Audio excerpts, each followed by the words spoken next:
Dok mnogi maštaju o velikim gradovima i karijerama, Brankica se odlučila okrenuti prirodi i obitelji, te onom najljepšem, osjećaju stvaranja vlastitim rukama.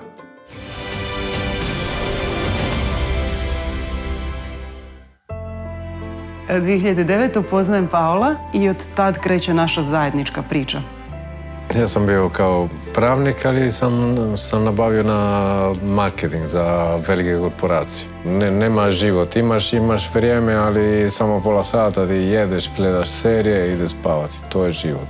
Sve do dolaska u stvari u Radučić. Radučić za mene je jedno magično mjesto. Mjesto gdje sam ja provela svoje djetinjstvo. Kad sam bio ovdje prvi put, sam vidio koliko lijepa prirodna u Dalmaciji i potencijala. I malo po malo je došla ova ideja da se selimo ovdje. Naravno da smo bili čudni okolini. Od nečega je trebalo i živjeti. Brankica i Paolo podižu obiteljsku kuću u Radučiću i odlučuju se baviti poljoprivredom, točnije smiljem i proizvodnjom prirodne kozmetike. Naša kozmetika, brand, nazvali smo ga po našoj sad već trogodišnjoj kćerki, Viktoriji. Brand Viktorija je jedan jako dug proces i jako naporan rad da bi se izrodilo nešto iz ljubavi prema tom poslu, kome smo se dali 100%. Dođete do proizvoda koji znate da je super, jer ste ga svojim rukama napravili. I znate da je dobro, ali kućete s tim. Kućete s tim ako niko za njega ne zna. I prosto to je nekako bila dobitna kombinacija za prijaviti se za jednu priču koja je ovako sveobuhvatna kao Startaj Hrvatska. Mi smo danas došli ovdje da vam predstavimo naš novi proizvod od magarećeg mlijeka. Za manje od 24 sata nam je audit kontrola šparova.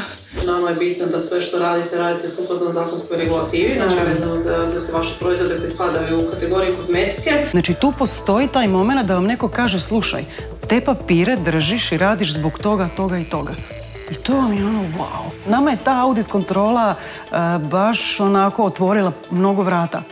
Tako, ja ću uzeti Da vas pitam za vaše proizvode. Zašto bi kupac baš odabrao njih?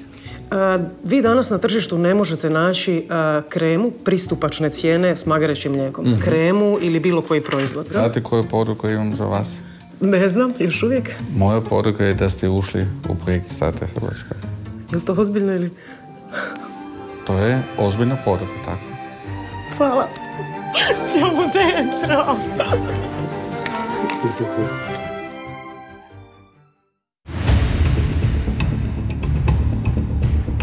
I zato će Spar Hrvatska od vas naručiti Viktorija kreme od magarećeg mlijeka 5000 komada i 3000 komada gela za tuširanje od magarećeg mlijeka. Super!